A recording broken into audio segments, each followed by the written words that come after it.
दोस्तों, आज हम आपको फिर से सावन सोमवार व्रत की कथा सुनाने वाले हैं। कहते हैं कि भगवान भोलेनाथ जी और माता पार्वती जी की इस पावन कथा को पूरे सच्चे मन से सुनने पर मनचाहे फल की प्राप्ति होती है। इस पावन कथा को सुनने वाले मनुष्यों की सभी मनोकामनाएं पूर्ण हो जाती हैं। तो चलिए मित्रों, भगवान भोलेनाथ जी और माता पार्वती जी की इस पावन और बहुत ही दुर्लभ कथा को शुरू करते हैं। मित्रों, अगर आप इस पावन कथा को सुन रहे हैं, तब इस पावन कथा को शुरू से लेकर अंत तक पूरा सुनना होगा। इसलिए इस कथा को आधा अधूरा छोड़कर जाने की गलती ना करें, क्योंकि आधी अधूरी कथा सुनने से पूर्ण फल की प्राप्ति नहीं होती है। और साथ ही साथ कमेंट बॉक्स में हर हर महादेव अवश्य लिखें। मित्रों, किसी समय की बात है, किसी नगर में एक धनवान व्यापारी रहता था। वह भगवान भोलेनाथ जी का परम भक्त था। वह व्यापारी प्रतिदिन सुबह उठकर अपने कार्यों को करने के बाद भगवान भोलेनाथ जी की पूजा अर्चना किए बिना जल तक ग्रहण नहीं करता था।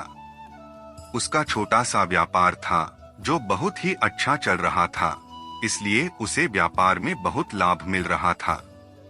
साथ ही साथ वह व्यापारी बहुत दयालु था और गरीबों और असहाय की सेवा करने के लिए बिल्कुल तैयार रहता था। ऐसे ही दिन गुजर रहे थे, लेकिन उस व्यापारी की पत्नी उसकी इन्हीं आदतों के कारण उससे बहुत नाराज रहती थी। परंतु उस व्यापारी की पत्नी उसकी भगवान भोलेनाथ जी के प्रति भक्ति भाव को देखकर उससे बहुत प्रेम करती थी। इसलिए उसकी पत्नी कभी भी उसका अपमान नहीं करती थी और साथ ही साथ अपने आस पड़ोस में मजदूरी करके अपनी जरूरत के लिए धन कमा लेती थी, जिससे उसके पूरे परिवार का पालन पोषण अच्छी तरह से हो रहा था। लेकिन एक दिन ऐसा समय आ जाता है कि उसे अचानक से व्यापार में हानि होने लगती है। इसलिए उसको भयानक गरीबी का सामना करना पड़ जाता है, जिसके कारण वह व्यापारी बहुत ही दुखी रहने लग जाता है, क्योंकि अब तो वह अपने घर की आवश्यक सामग्री की पूर्ति भी नहीं कर पा रहा था, जिससे उसकी पत्नी भी बहुत ही दुखी रहने लगी। ऐसे ही दिन बीत रहे थे। फिर सावन का महीना आ गया। उस नगर में एक नदी थी।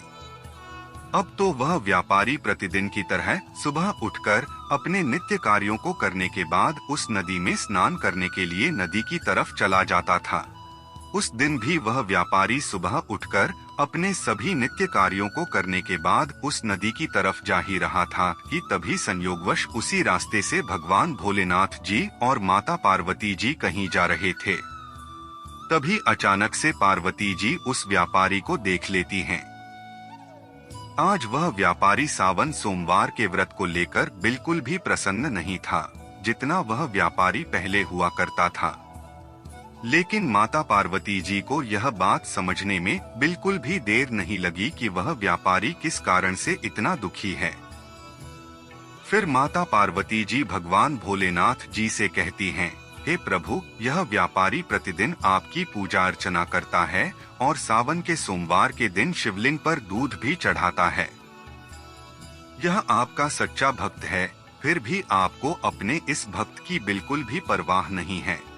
तब माता पार्वती जी की बात को सुनकर भगवान भोलेनाथ जी उनसे कहते हैं, हे देवी पार्वती, अगर मैं अपने भक्तों की चिंता नहीं करूँगा तो और कौन करेगा।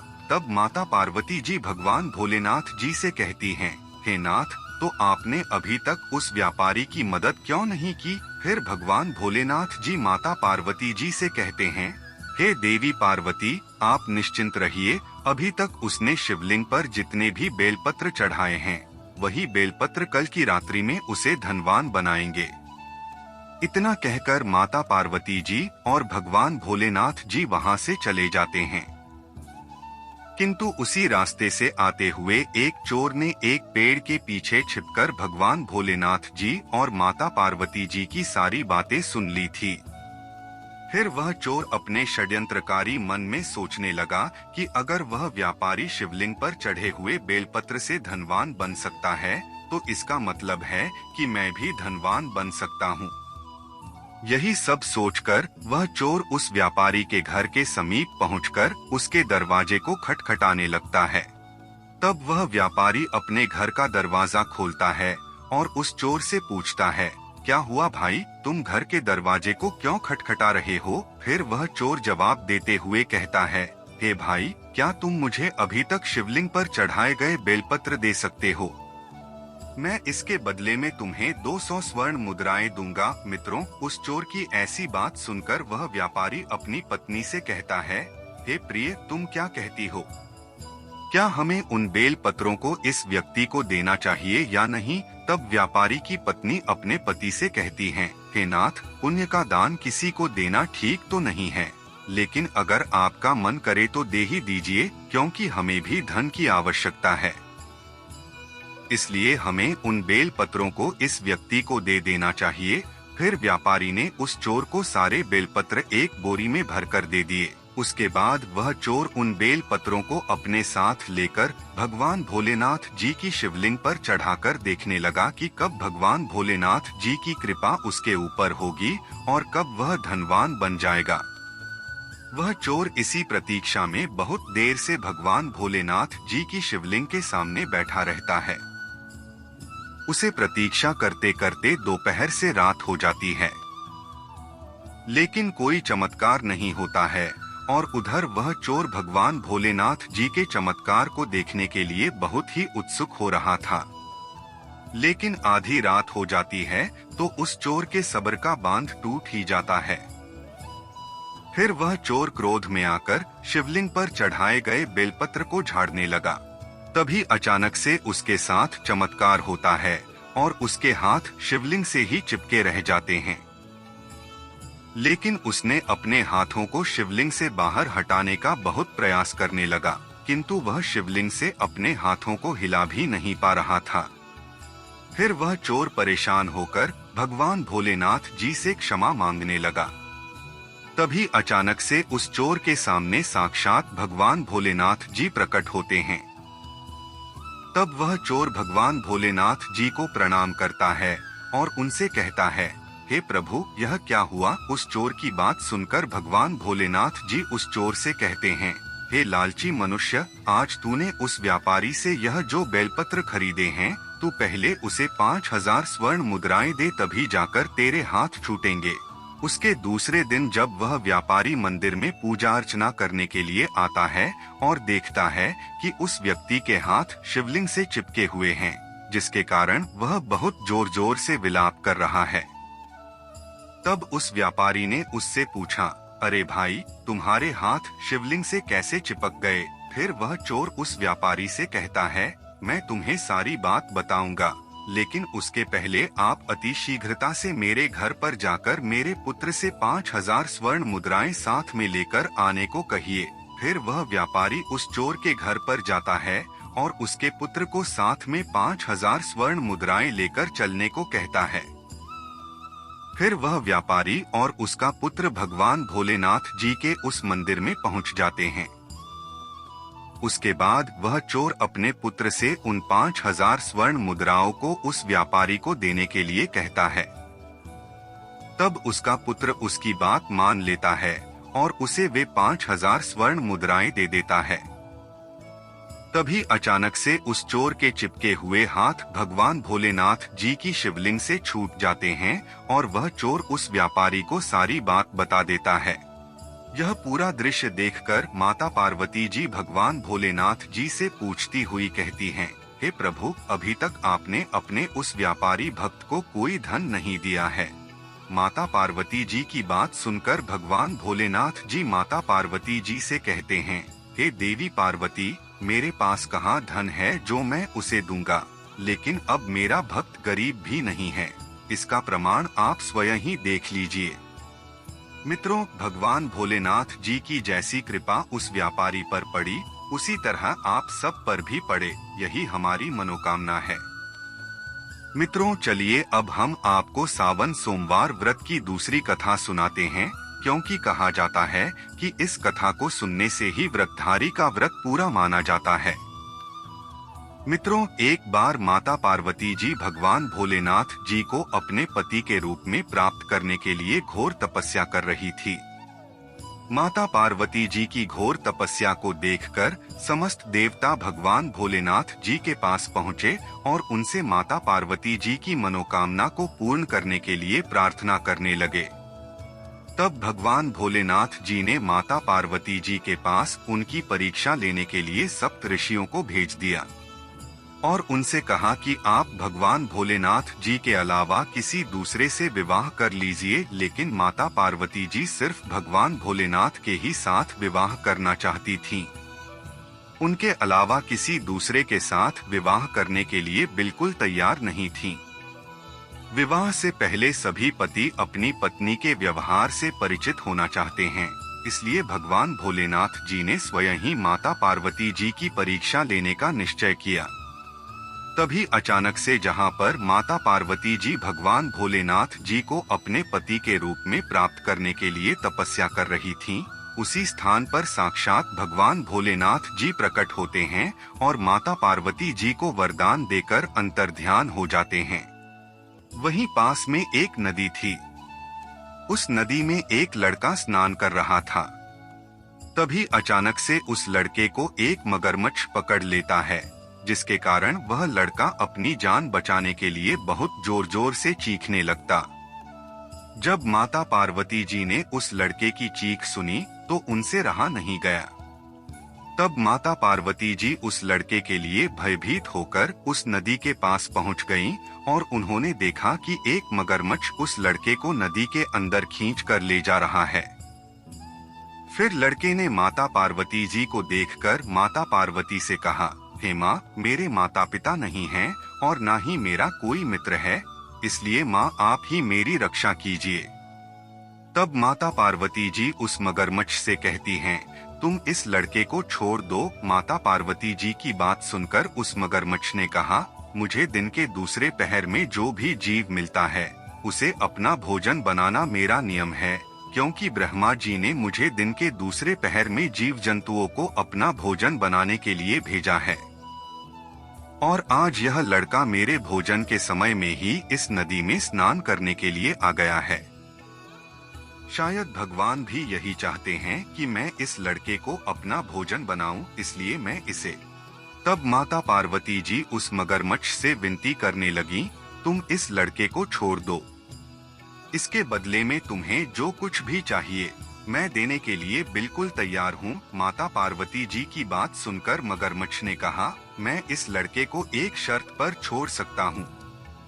मेरी वह शर्त है कि आपने घोर तपस्या करके भगवान भोलेनाथ जी से जो वरदान प्राप्त किया है, यदि आप उस तपस्या का फल मुझे दे दें, तभी मैं इस लड़के को छोड़ूंगा। मगरमच्छ की बात सुनकर माता पार्वती जी उसकी वह शर्त मानने के लिए तुरंत तैयार हो जाती हैं और कहती हैं, मैं तुम्हें अपनी तपस्या का फल देने के लिए बिल्कुल तैयार हूँ, लेकिन तुम पहले इस लड़के को छोड़ दो। तब वह मगरमच्छ माता पार्वती जी को समझाने लगा, सोच लो देवी, जोश में आकर फैसले मत करो। लाखों वर्षों तक जैसी घोर तपस्या आपने की है, वैसी तपस्या करना किसी भी देवताओं और असुरों के लिए संभव नहीं है। आप अपनी इतनी घोर तपस्या का सारा फल इस लड़के के प्राणों को बचाने के लिए करना चाहती हो। माता पार्वती जी उस मगरमच्छ से कहती हैं, मेरा निश्चय अटल है, इसलिए मैं तुम्हें अपनी तपस्या का फल दे देती हूँ। तुम इस लड़के को छोड़ दो। मगरमच्छ ने माता पार्वती जी से तब अपनी तपस्या का फलदान करने का संकल्प करवाया। तपस्या का फलदान करते ही उसका शरीर चमकने लगा। फिर मगरमच्छ माता पार्वती जी से कहता है, हे स्त्री, तुम देखो, तुम्हारे तपस्या के फल के प्रभाव से मैं तेजस्वी बन गया हूँ। आपने जीवन भर की पूंजी इस लड़के के लिए व्यर्थ कर दी है, लेकिन आप चाहें तो मैं आपको अब की भूल सुधारने का एक मौका और दे सकता हूँ। माता पार्वती जी उस मगरमच्छ से कहती हैं, हे मगरमच्छ, मैं तपस्या पुनः कर सकती हूँ, लेकिन अगर आज तुम इस लड़के को अपना भोजन बना लेते तो इसका जीवन वापस नहीं मिल सकता था, क्योंकि मनुष्य का जीवन बहुत ही अनमोल होता है। थोड़ी देर बाद वह लड़का और मगरमच्छ दोनों वहाँ से अचानक ही गायब हो गए। फिर माता पार्वती जी अपने मन में सोचने लगी, मैंने अब तो अपनी तपस्या का फलदान कर दिया है, इसलिए अब मैं पुनः अपनी तपस्या प्रारंभ करूंगी। अपने मन में इतना सोचकर माता पार्वती जी दोबारा भगवान भोलेनाथ जी की तपस्या करने लगी। तभी अचानक से भगवान भोलेनाथ जी माता पार्वती जी के सामने साक्षात प्रकट होते हैं और माता पार्वती जी से कहते हैं, हे देवी पार्वती, भला तुम अब तपस्या क्यों कर रही हो? भगवान भोलेनाथ जी की बात सुनकर माता पार्वती जी उनसे कहती हैं, हे प्रभु, मैं आपको अपने पति के रूप में प्राप्त करने के लिए तपस्या कर रही थी और मैंने अपनी तपस्या का फल दान कर दिया है, इसलिए मैं आपको प्रसन्न करने के लिए पुनः तपस्या कर रही हूँ। तब भगवान भोलेनाथ जी माता पार्वती जी से मुस्कुराते हुए कहते हैं, हे देवी पार्वती, मैंने ही उस लड़के और मगरमच्छ दोनों का रूप धारण किया हुआ था।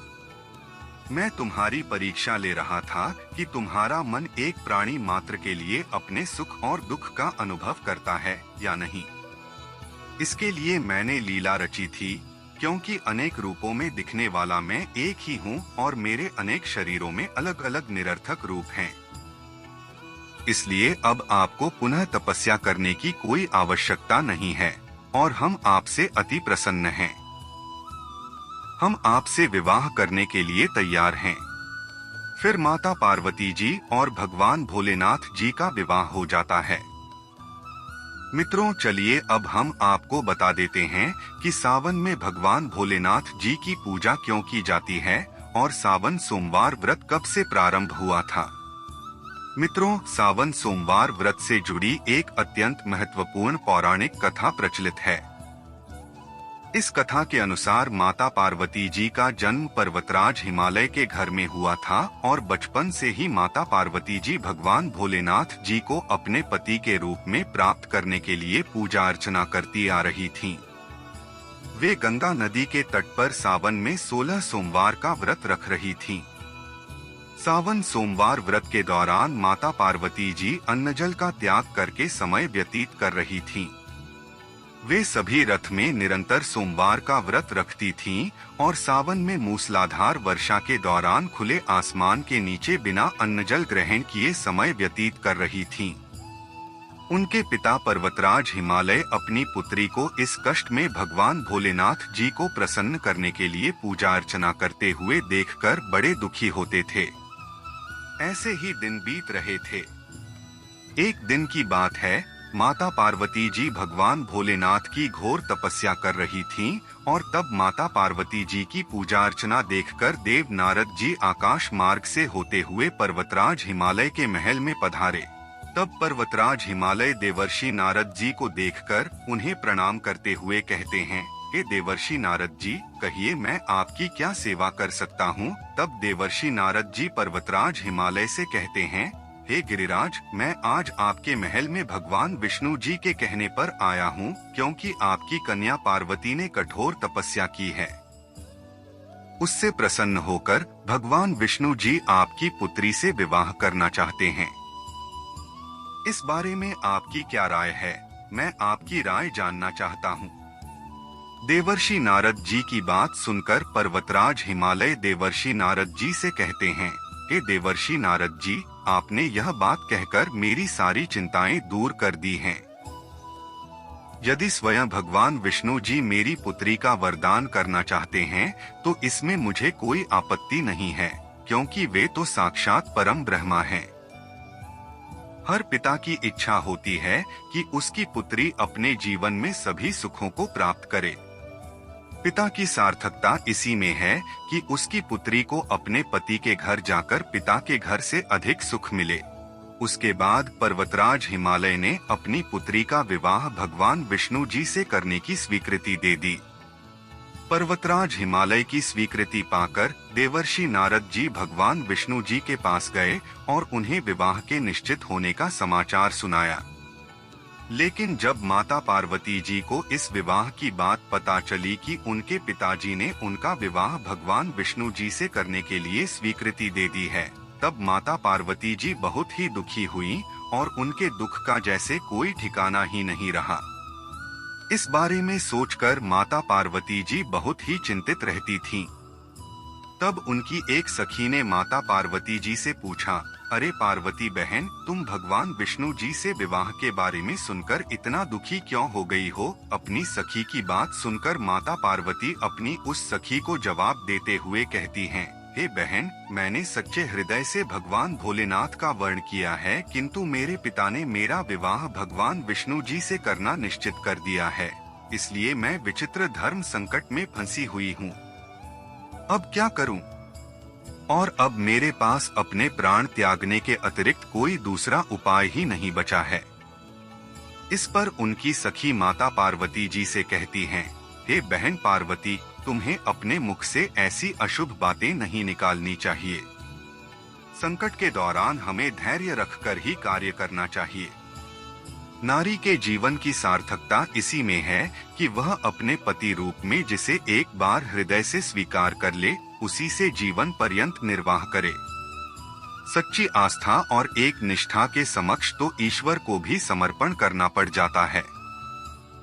इसके लिए मैं तुम्हें एक घनघोर वन में ले चलती हूँ, जहाँ तुम बैठकर साधना कर सको और जहाँ तुम्हारे पिता तुम्हें खोज भी ना पाए। वहीं तुम साधना में लीन हो जाना। मुझे विश्वास है कि ईश्वर अवश्य ही तुम्हारी सहायता करेंगे। अपनी सखी की बात सुनकर माता पार्वती जी अपनी उस सखी के साथ एक घनघोर वन में चली गईं और वहीं पर एक वृक्ष के नीचे बैठकर भगवान भोलेनाथ जी की साधना में लीन हो गईं।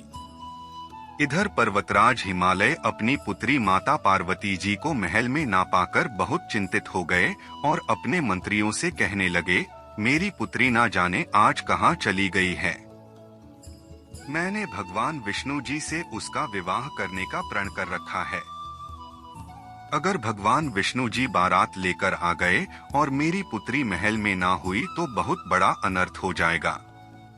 मैं तो किसी को मुंह दिखाने के लायक भी नहीं रह पाऊंगा। इसलिए मुझे पार्वती को खोजना ही होगा। फिर पर्वतराज हिमालय ने अपने सभी मंत्रियों और सैनिकों से कह दिया कि वे मेरी पुत्री को कहीं से भी ढूंढ कर ले आएं। अब माता पार्वती की खोज शुरू हो गई और इधर माता पार्वती जी अपनी सखी के साथ उस घनघोर वन में एक वृक्ष के नीचे बैठकर भगवान भोलेनाथ जी की साधना में लीन हो गईं।